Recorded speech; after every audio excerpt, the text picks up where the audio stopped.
एक बार लक्ष्मी और धर्म में बहस हो जाती है। लक्ष्मी कहती है मैं बड़ी हूँ और धर्म कहता है मैं बड़ा हूँ। दोनों लोगों में जोरदार बहस होती है। तब लक्ष्मी कहती है हमें भगवान शिव के पास जाना चाहिए, वही इसका फैसला करेंगे। तब धर्म ने कहा ठीक है। फिर दोनों लोग भगवान शिव के पास गए। भगवान शिव उन दोनों को आते देख खड़े हो गए और हाथ जोड़कर बोलते हैं, हे महालक्ष्मी, हे धर्म, मैं आप लोगों की क्या सेवा कर सकता हूँ। हे परम परमेश्वर महादेव, हम दोनों आपके पास फैसला करवाने आए हैं कि हम दोनों में कौन बड़ा है, धर्म बड़ा है या लक्ष्मी। यह बात सुनते ही भगवान शिव सोचने लगे, अगर मैं कहता हूँ धर्म बड़ा है तो लक्ष्मी माँ मेरा साथ छोड़ देंगी, अगर मैं कहता हूँ लक्ष्मी बड़ी है तो धर्म मेरा साथ छोड़ देगा।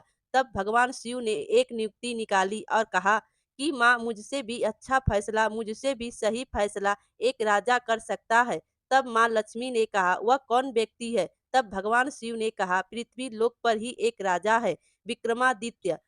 आप उसके पास जाइए, वह राजा बहुत ही धर्मपरायण है और बहुत ही दयालु और बहुत ही उपकारी है। वह आपके इस फैसले का निर्णय करेगा कि आप दोनों में से कौन बड़ा है। यह बात सुनते ही माँ लक्ष्मी कहती है, ठीक है, हम उन्हीं के पास जाते हैं।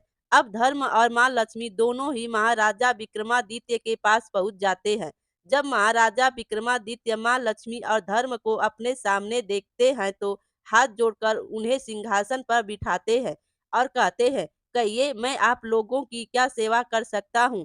फिर महालक्ष्मी कहती हैं, हे राजन, मैं और धर्म आपके पास आए हैं एक फैसला कराने।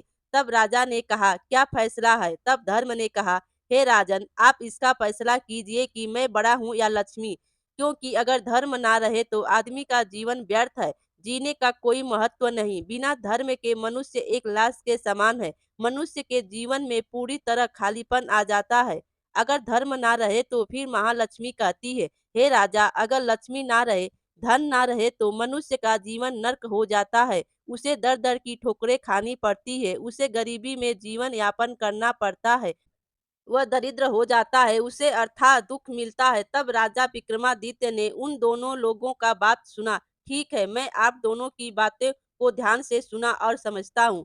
इसलिए तब राजा विक्रमादित्य ने सोचा कि अगर मैं माँ लक्ष्मी को मना करता हूँ और कहता हूँ कि नहीं, मुझे धर्म बड़ा है, आप नहीं, तब माँ लक्ष्मी मेरा साथ छोड़ देंगी, मुझसे रुष्ट हो जाएंगी। अगर मैं यह कहता हूँ कि लक्ष्मी बड़ी है तो धर्म मेरा साथ छोड़ देगा, जो कि मेरे लिए अत्यंत प्रिय है। मेरा धर्म ही मेरे लिए सब कुछ है। तब अंत में आकर महाराजा विक्रमादित्य ने निर्णय सुनाया और कहा कि आप दोनों ध्यान से सुनिए।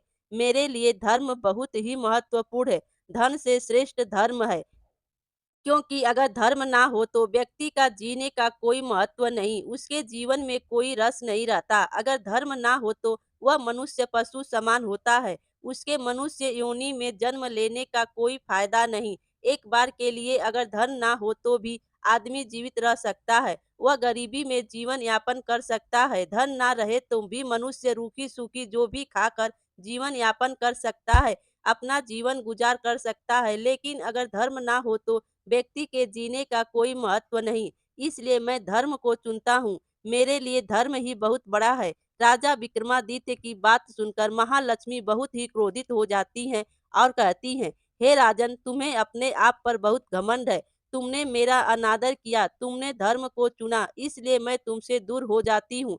आज के बाद तुम कंगाल हो जाओगे। यह कहते ही महालक्ष्मी वहां से चली जाती हैं। राजा विक्रमादित्य का साथ छोड़ देती हैं और धर्म महाराजा विक्रमादित्य के साथ हो जाता है। तब देखते ही देखते कुछ ही देर में राजा विक्रमादित्य एकदम से कंगाल और एकदम से गरीब हो गए थे, लेकिन उनका एक घोड़ा और तलवार शेष रह गया था। अब राजा विक्रमादित्य सोचते हैं, मेरा यहाँ रहने का कोई महत्व नहीं है, मुझे यहाँ से आगे चलना चाहिए। विक्रमादित्य घोड़े पर सवार होते हैं और तलवार लेकर आगे निकल जाते हैं। रास्ते में जाते जाते उन्हें ध्यान आता है कि रास्ते में ही मेरी बहन और मुझे बहुत तेज भूख लगी है और मुझे विश्राम की भी आवश्यकता है। इसलिए उन्होंने सोचा कि मैं अपनी बहन के पास रुककर कुछ खा पी लूं और विश्राम कर लूं, फिर आगे का सफर तय करता हूं। जब राजा विक्रमादित्य अपनी बहन के महल के पास पहुंचते हैं तब उस महल के पहरेदार और सैनिक विक्रमादित्य के बहन के पास जाते हैं और कहते हैं कि आपका भाई आपसे मिलने आ रहे हैं। उस बहन ने पूछा कि मेरा भाई किस हाल में आ रहा है। उन सैनिकों ने कहा कि हे महारानी, आपका भाई घोड़े पर सवार और फटे हालत में आ रहा है। उसके कपड़े गंदे, अमेले और फटे हुए हैं। यह बात सुनते ही राजा विक्रमादित्य की बहन ने कहा, तुम उसे घोड़े के अस्तबल में रुकने के लिए कहना, वहीं उसके बैठने और विश्राम करने की व्यवस्था कर दो। मैं कुछ देर बाद आती हूँ। जब राजा विक्रमादित्य अपनी बहन के महल के अंदर पहुँचते हैं, तब दरबारियों ने सैनिकों ने उन्हें अस्तबल में ठहराया, जहां घोड़े बांधे जाते हैं, जहां घोड़े की रहने की व्यवस्था होती है। राजा विक्रमादित्य यह देखते हुए भी कुछ नहीं बोलते, चुपचाप बैठते हैं और अपनी बहन के आने का इंतजार करते हैं। जब उनकी बहन उनके पास आती है तो उन्हें खाने के लिए एक सूखी रोटी लेकर आती है। यह देखते ही महाराजा विक्रमादित्य की आंखों में आंसू आ जाते हैं, लेकिन तो भी वह कुछ नहीं कहते। बहन, तुम रोटी ले आई हो, लेकिन पानी ले आओ, मुझे प्यास लगी है।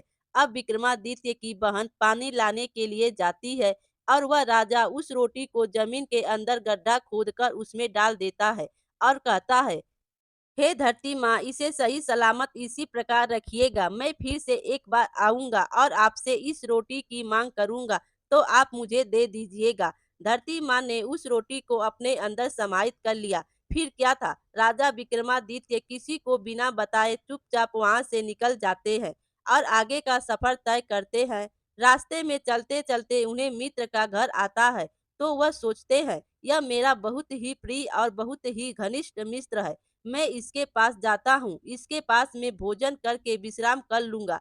विक्रमादित्य के मित्र ने देखा मेरा मित्र आया, तो उसने विक्रमादित्य का खूब स्वागत किया और उसे भोजन करने के लिए कहा। जिस स्थान पर राजा विक्रमादित्य भोजन करने बैठते हैं, उन्हीं के पीछे एक खूंटी थी। खूंटी पर ही नौलखा हार टंगा हुआ था। जैसे ही राजा विक्रमादित्य एक निवाला अपने मुंह में डालते हैं, वह जो खूंटी होती है वह अपने अंदर उस हार को समाहित करने लगती है, निकलने लगती है। यह बात देखते ही राजा विक्रमादित्य समझ जाते हैं, यह जो हो रहा है महालक्ष्मी की वजह से हो रहा है। वह मुझसे रुष्ट है और बहुत ही क्रोधित है, वही यह सब कर रही हैं। इसी तरह करते करते जब वह पूरा भोजन खत्म करने लगते हैं, तब वह खूंटी पूरी तरह से उस हार को अपने अंदर निगल जाती है। जब उस दोस्त की पत्नी यह देखती है कि उसका नौलखा हार उस खूंटी से गायब है, तब वह विक्रमादित्य पर चोरी का इल्जाम लगाने लगती है और कहती है, आपने ही मेरे हार को चुराया है।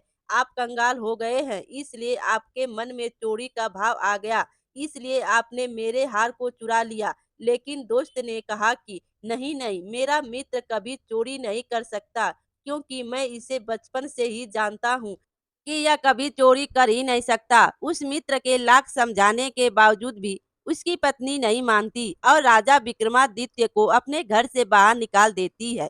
इतना सब होने के बावजूद राजा विक्रमादित्य कुछ नहीं कहते और शांत होकर घर से बाहर निकल जाते हैं और आगे का सफर फिर से तय करने लगते हैं। अब चलते चलते उन्हें रात हो जाती है और वह सोचते हैं कि रात में सफर करना ठीक नहीं, हम सुबह में सफर करेंगे। यह सोचकर राजा अपने घोड़े को खड़ा करते हैं और अपनी तलवार को लेकर एक पेड़ के नीचे बैठ जाते हैं। कुछ ही देर बाद में नींद आ जाती है और उसी स्थान पर दो चोर चोरी करके आते हैं और पीछे से राजा के सैनिक चोरों के पीछे पीछे आते हैं, क्योंकि उन चोरों ने ही राजा के राजमहल में चोरी किया था। यह सब देखकर वे दोनों चोर डर जाते हैं, सोचते हैं कि यह सैनिक अब हमारे करीब आ गए हैं, हमें पकड़ लेंगे। तब उन चोरों ने चोरी किए हुए धन को महाराज विक्रमादित्य के पास ही छोड़कर वहां से भाग जाते हैं। जब सैनिक महाराज विक्रमादित्य के पास आते हैं तो देखते हैं कि इतना सारा धन पड़ा हुआ है, तो फिर सोचते हैं कि यही चोर है और विक्रमादित्य को गिरफ्तार कर लिया जाता है। उन्हें कैद करके राजा के पास जाते हैं। राजा यह सब चीजें देखकर बहुत क्रोधित होता है। इस बात से गुस्सा होकर राजा ने आदेश दे दिया कि इस व्यक्ति का हाथ और पैर काट दिया जाए, इसे अपंग बना दिया जाए। इतना सुनने के बाद भी विक्रमादित्य अपनी सफाई में कुछ नहीं कहते, मौन रहते हैं। राजा के सैनिकों द्वारा विक्रमादित्य के हाथ और पैर काट दिया जाता है। राजा ने फिर आदेश दिया, इसे नगर के ही चौराहे पर बैठा दिया जाए, ताकि लोग देखें और इससे सबक ले कि हमारे राज्य में चोरी करने का क्या परिणाम होता है। राजा के सैनिक विक्रमादित्य को उठाकर नगर के ही चौराहे पर बैठा देते हैं। अब हर रोज लोग उस चौराहे पर से गुजरते और विक्रमादित्य को देखकर उन पर थूकते और उन्हें गालियां देते और कहते कि यह तो चोर है, चोरी करेगा तो ऐसा ही फल पाएगा ना। यह कहते हुए लोग वहां से कहते हुए गुजर कर चले जाते हैं। लेकिन एक दिन की बात है, एक ग्वाला उसी रास्ते से घी की मटकी लिए जा रहा था। वह बहुत ही दयालु था। विक्रमादित्य जब उस व्यक्ति को देखते हैं तो समझ जाते हैं कि ये व्यक्ति स्वभाव का बहुत ही अच्छा है। तो उसने उस व्यक्ति से कहा, हे राहगीरी, आपके पास पानी हो तो मुझे पिला दीजिए, मुझे बहुत ही प्यास लगी है। उस ग्वाले ने बिना सोचे समझे अपने थैले से पानी निकालकर विक्रमादित्य को पिलाया और कहा, तुम चोरी क्यों किए? अगर चोरी नहीं किए होते तो ऐसी सजा नहीं मिलती। लो, तुम चोरी किए हो, राजा के दोषी हो, फिर भी मैं तुम्हें पानी पिला रहा हूँ। फिर वहां से चलता बना। जब ग्वाला दूसरे नगर में घी बेचने के लिए जाता है तो वह घी बेचता है, लेकिन उसका घी खत्म नहीं हो रहा था। यह देखकर वह बहुत ही हैरान होता है कि मैं इतना सारा घी बेच रहा हूँ, फिर भी मेरे मटके से घी खत्म नहीं हो रहा है। यह देखते हुए वह सोचने लगता है कि यह क्या बात है। पूरा दिन की कमाई करने के बाद उसके पास अच्छी खासी रकम हो जाती है और वह अपने घर आता है और अपनी पत्नी से कहता है कि आज बहुत ही विचित्र बात हुई। मैंने राजा द्वारा सजा पाए गए इंसान का मदद किया और पानी पिलाया, तो आज मेरे साथ एक चमत्कार हुआ। मैं जितना भी घी बेच रहा था वह उतना ही ज्यादा बढ़ रहा था। मेरे मटके में से घी खत्म ही नहीं हो रहा था। लगता है वह जरूर कोई दिव्य आत्मा है, वह कोई अच्छा पुरुष है। तब ग्वाले की पत्नी ने कहा कि स्वामी, हमारे पास एक भी औलाद नहीं है, हम औलाद के सुख से वंचित हैं। हम लोग इतने बूढ़े हो गए हैं। आप ऐसा करिए कि उस व्यक्ति को हमारे घर लेते आइए। हम उसे अपना बेटा समझकर, बेटा मानकर उसके साथ हम अपना जीवन यापन करेंगे। तब ग्वाले ने कहा, तुम्हारी बात तो ठीक है, लेकिन इसके लिए हमें राजा से इजाजत लेनी होगी, उनकी अनुमति लेनी होगी। उसकी पत्नी ने कहा, वह बेचारा हाथ पैर से अपंग है, हम लोगों के साथ रहेगा तो उसका भी मन बहला रहेगा और हमें भी अपने पुत्र का होने का अनुभव प्राप्त होगा। तब उस ग्वाले ने अपनी पत्नी की बातें सुनते हुए राजा के पास जाता है और राजा से कहता है, महाराज, आपने जिस अपराधी का हाथ पांव काट कर चौराहे पर बिठा दिया है, मैं उसे गोद लेना चाहता हूँ, मैं उसे अपने साथ ले जाना चाहता हूँ। तब महाराज ने कहा, वैसे भी वो हमारे किसी काम का नहीं है, उसके हाथ पांव तो है नहीं और हमारे नगर में वह बोझ बना हुआ है। तुम ले जा सकते हो, हमें कोई आपत्ति नहीं है। यह सुनते ही ग्वाला भागा भागा जाता है और राजा विक्रमादित्य को अपने नौकरों चाकरों की सहायता से अपने घर को लाता है और उन्हें नहला धुलाकर स्वस्थ वस्त्र पहनाता है और भोजन कराता है और कहता है, आज से तुम मेरे पुत्र रहोगे। हमारा कोई संतान नहीं है, हम बूढ़े हो चुके हैं, कम से कम बुढ़ापे में भी हमें संतान का सुख मिलेगा, इसलिए मैं तुम्हें अपने पास लाया हूँ। क्या तुम्हें मेरा बेटा बनना स्वीकार है? राजा विक्रमादित्य ने कहा, हाँ, मुझे आपका पुत्र बनना स्वीकार है। विक्रमादित्य उस ग्वाले के पास उसके लड़के के रूप में रहने लगते हैं। उसी नगर के राजा की जो पुत्री थी वह बहुत विदुषी और बहुत दूरदर्शी थी। वो जब भी गाया करती थी दीपक जल जाया करते थे, इसलिए वह हर शाम को गाना गाती, गीत गाती तो पूरे नगर में दीपक जल जाते हैं और रात्रि हो जाती, और जब उसके सोने का समय होता है तो वह राजकुमारी गीत गाकर सारे दियों को फिर से बुझा दिया करती। लेकिन यह सब चीजें राजा विक्रमादित्य देख रहे थे। उन्होंने भी दीपक राग गाकर उन दियों को फिर से जला दिया। यह सारी चीजें वह राजकुमारी देखती है तो वह समझ जाती है, दीपक को जलाने वाला और कोई नहीं, राजा विक्रमादित्य ही हो सकते हैं। वह इस नगर में है। यह सोचकर वह राजकुमारी बहुत ही प्रसन्न होती है। इसी तरह कुछ ही दिन बीतते हैं तो राजा अपनी पुत्री का स्वयंवर कराता है। दूर दूर से राजा महाराजा राजा के पास आए होते हैं स्वयंवर के लिए, और उसी समय राजा ने उस ग्वाले को आदेश दिया था कि हमें 100 घड़े घी चाहिए, तुम इसकी व्यवस्था करो। अब ग्वाला बहुत ही धर्म संकट में पड़ता है कि राजकुमारी का स्वयंवर है, घी के दीपक जलाने हैं, घी का पकवान बनाना है, 100 घड़े घी चाहिए, मैं कहाँ से इतने घी का इंतजाम करूंगा। तब राजा विक्रमादित्य कहते हैं, हे पिताश्री आप परेशान मत होइए, यह सब मुझ पर छोड़ दीजिए, मैं घी का इंतजाम कर दूंगा। उस ग्वाले ने कहा, हे पुत्र, तुम्हारे पास हाथ पांव नहीं है, तुम कैसे घी का व्यवस्था करोगे? कहाँ जाओगे, कहाँ से लाओगे? विक्रमादित्य ने कहा, पिताश्री मैंने कहा ना, आप मेरे ऊपर छोड़ दीजिए, आप निश्चिंत हो जाइए। कल राजकुमारी के स्वयंवर में मैं भी जाना चाहता हूँ। जब घी का इंतजाम हो जाएगा तो कल जाते समय मुझे लेकर चलिएगा। राजा विक्रमादित्य ने कहा, पिताश्री आप महाराज से कह दीजिए कि 100 घड़े भिजवा दे, घी का इंतजाम हो जाएगा। राजा के महल से उसके नौकरों 100 घड़े लेकर आते हैं और विक्रमादित्य को दे देते हैं। जब रात्रि का समय होता है तो विक्रमादित्य अपने तपोबल और शक्ति से उन मटकों में घी भर देते हैं। जब सुबह होता है तो ग्वाला देखता है कि इतना सारा घी, तो वह प्रसन्न होता है। तब वह जान जाता है कि यह मेरा पुत्र बहुत ही दिव्य है। ग्वाले खुशी खुशी 100 घड़े घी राजा के पास पहुंचा दिया। अब वह राजकुमारी के स्वयंवर में जाने के लिए तैयार होने लगता है और अपने पुत्र को भी तैयार करता है। राजा विक्रमादित्य को नहलाता है और धुलाता है और स्वच्छ और सुंदर वस्त्र पहनाता है और अपने साथ अपने नौकरों चाकरों की सहायता से विक्रमादित्य को अपने साथ ले जाता है। उस राज दरबार में दूर दूर से राजकुमार राजा महाराजा आए हुए थे। सब सिंहासन पर आसीन थे, लेकिन जो राजा विक्रमादित्य थे एक कोने में बैठे हुए थे। जब स्वयंवर का समय आता है तब राजकुमारी उस महल में पधारती है। हाथ में जयमाल लिए विक्रमादित्य को तलाश करने लगती हैं और सोचने लगती हैं कि मैं विवाह करूंगी तो उन्हीं से करूंगी। मैंने उनका गाना सुना है, वह इसी नगर में है, तो वह स्वयंवर में जरूर आए होंगे। यह सोचते हुए राजकुमारी उनका तलाश करने लगती है, लेकिन उन्हें राजा विक्रमादित्य कहीं नहीं दिखते। फिर उनकी नजर कोने में पड़े एक व्यक्ति के पास जाती। उस व्यक्ति के चेहरे और शरीर से अलग ही आभा प्रकट हो रही थी। वह राजकुमारी समझ जाती है कि हो ना हो यही है राजा विक्रमादित्य, और बिना कुछ सोचे समझे राजकुमारी जयमाल लिए आगे बढ़ती हैं और विक्रमादित्य के गले में पहना देती हैं और उन्हें अपने वर के रूप में चुन लेती हैं। उस दरबार में आए राजा महाराजा देखते हैं तो क्रोधित हो जाते हैं और कहते हैं, महाराज आपने हमारा अपमान किया है, और कहते हैं, अगर आपको पता ही था कि आपकी पुत्री एक अपाहिज से शादी करने वाली है तो आप हमें यहाँ पर क्यों बुलाए? आपने हमारा अपमान किया यहाँ बुलाकर।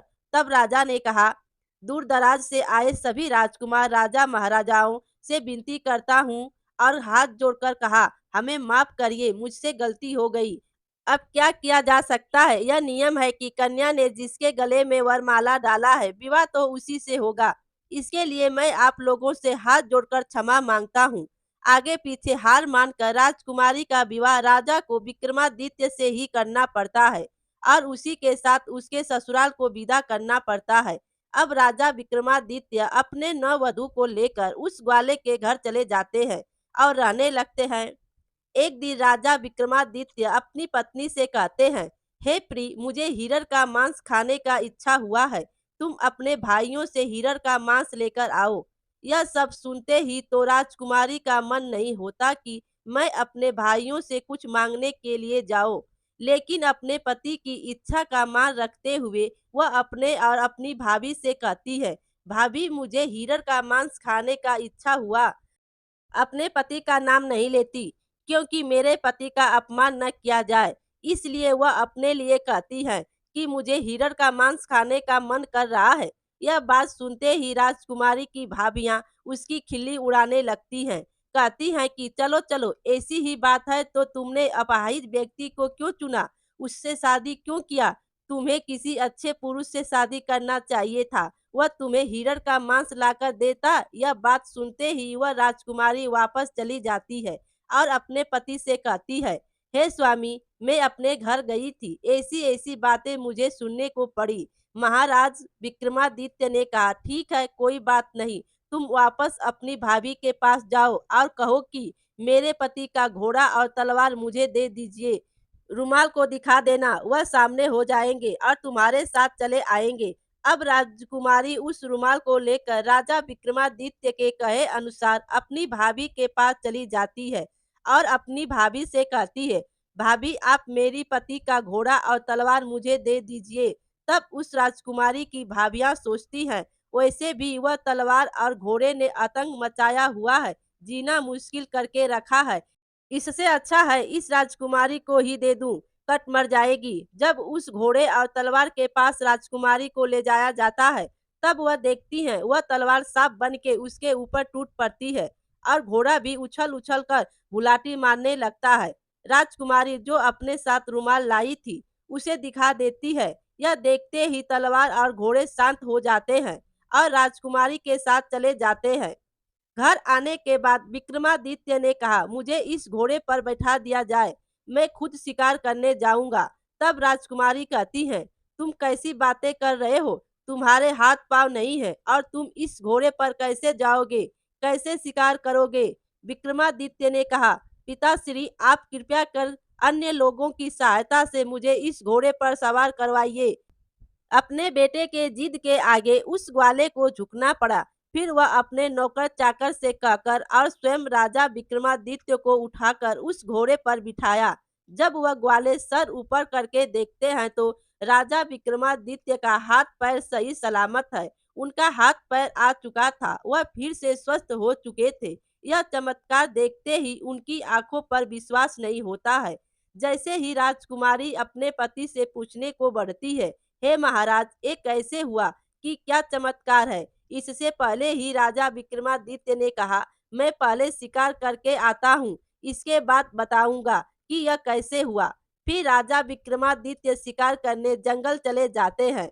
शिकार करने के बाद उन शिकार का कान और पूंछ काट लेते हैं और उन्हें वहीं पर छोड़कर वापस चले आते हैं। और उसी जंगल में उसी दिन राजकुमारी के भाई भी शिकार करने के लिए गए थे।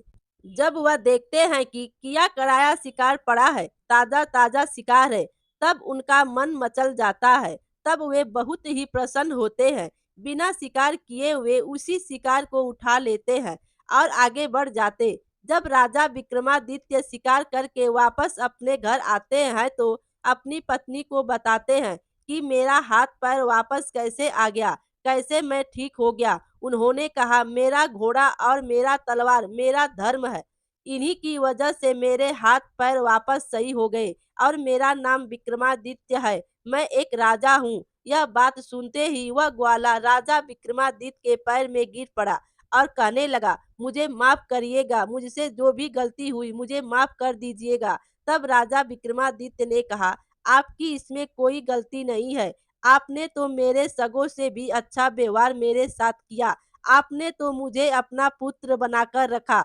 उसके बाद राजा विक्रमादित्य ने अपने पत्नी को कहा, तुम एक बार फिर से अपने भाइयों के पास जाओ और कहो, मेरे भाइयों द्वारा जो शिकार करके लाया गया है मुझे उसे देखना है। जब आपकी भाभियां उस शिकार को दिखाए तो इस थैले में जो मैं तुम्हें चीज दे रहा हूँ उसे वहां पलट देना और मेरे बारे में बताना। यह कहते ही वह राजकुमारी अपनी भाभी के पास चली जाती है और वह कहती है, भाभी आज भैया ने जो शिकार करके लाया मैं उसे देखना चाहती हूँ।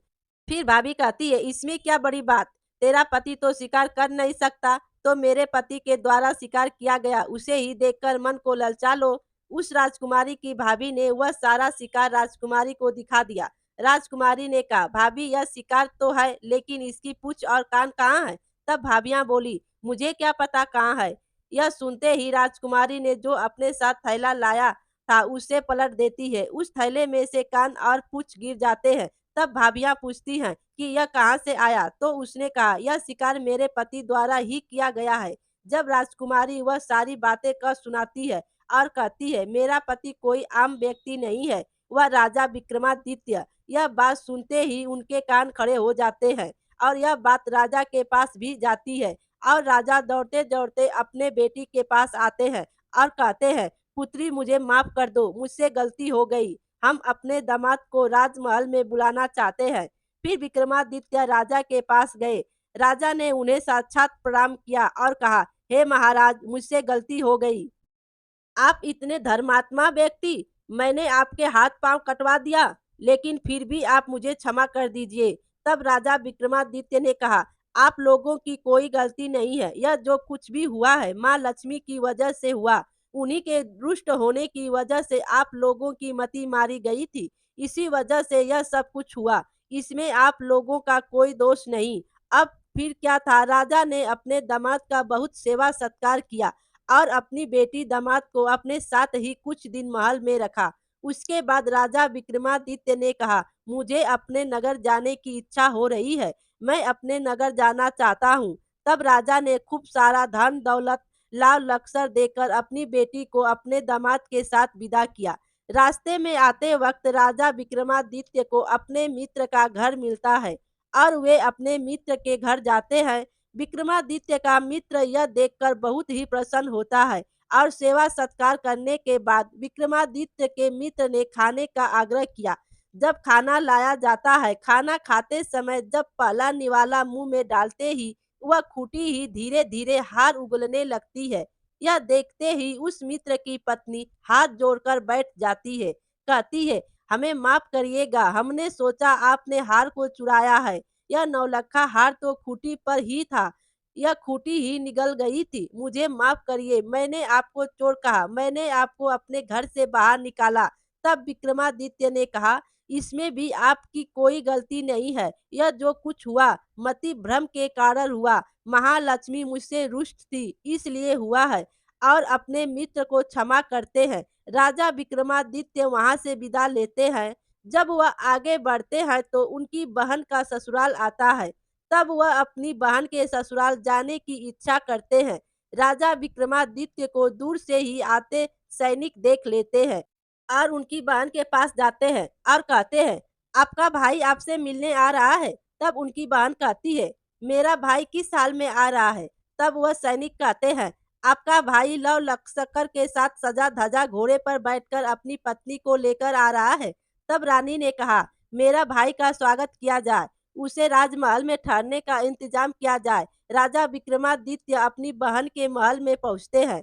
उनका खूब आदर सत्कार होता है, उन्हें राजमहल में ठहराया जाता है। राजा विक्रमादित्य अपनी बहन का हाथ पकड़ते हैं और उसे उसी अस्तबल में ले जाते हैं जहां घोड़े बांधे जाते थे और धरती माता से कहते हैं, हे माँ, मैं आपसे अपनी अमानत लेने आया हूँ, कृपया कर आप मुझे मेरी अमानत दीजिए। यह कहते ही धरती फट जाती है और उसमें से रोटी निकल जाती है और उस रोटी को उठाकर राजा विक्रमादित्य कहते हैं, हे बहन, तुमने मुझे अगली बार आने पर इसी रोटी को खाने को दिया था। तब उसकी बहन फूट फूट कर रोने लगती है और कहने लगती है, भैया मुझसे गलती हो गई, मैंने जो आपके साथ व्यवहार किया मुझे क्षमा कीजिए। तब राजा विक्रमादित्य ने कहा, मैं तुझसे रुष्ट नहीं हूँ, मैं तुमसे नाराज नहीं हूँ, लेकिन मैं तुम्हें यह बताना चाहता हूँ कि अपनों के साथ कैसा व्यवहार करना चाहिए। अपनों के साथ किसी भी परिस्थिति में उसके साथ किस तरह का व्यवहार करना चाहिए, यह तुम्हें मैं बता रहा हूँ। लेकिन उसके बजाय मैं तुमसे नाराज नहीं हूँ, बस तुम्हें यह सीख लेना चाहिए उसके साथ व्यवहार कैसा करना चाहिए। यह सब सुन राजा विक्रमादित्य की बहन बहुत ही लज्जित होती है। जब राजा विक्रमादित्य अपने नगर को चले आते हैं तो नगर के मुख्य द्वार पर माता लक्ष्मी राजा विक्रमादित्य का प्रतीक्षा कर रही थी। फिर माता लक्ष्मी कहती हैं, हे विक्रमादित्य, मैं तुम्हारा खूब परीक्षा लिया, मैंने तुम्हें खूब प्रताड़ित किया, लेकिन फिर भी तुम मेरे इस परीक्षा में सफल हुए। मैं मानती हूँ कि धर्म सबसे बड़ा है, मुझसे भी बड़ा धर्म है। अगर धर्म है तो लक्ष्मी है, जहाँ धर्म रहेगा वहाँ महालक्ष्मी भी रहेगी। मैं तुम्हें आशीर्वाद देती हूँ, चिरकाल तक, जब तक पृथ्वी रहेगी तब तक तुम्हें कोई नहीं भूलेगा, जब तक तुम्हें याद किया जाएगा। यह आशीर्वाद देते हुए माँ लक्ष्मी वहां से अंत ध्यान हो जाती है। राजा का राजमहल राजपाट वापस आ जाता है और राजा विक्रमादित्य अपने राजमहल में सुख चैन से राज करने लगते हैं। मेरे प्यारे दोस्तों, कहानी अच्छी लगी हो तो लाइक कीजिए और अपने दोस्तों में शेयर कीजिए और चैनल पर नए हो तो चैनल को सब्सक्राइब कीजिए। Thank you.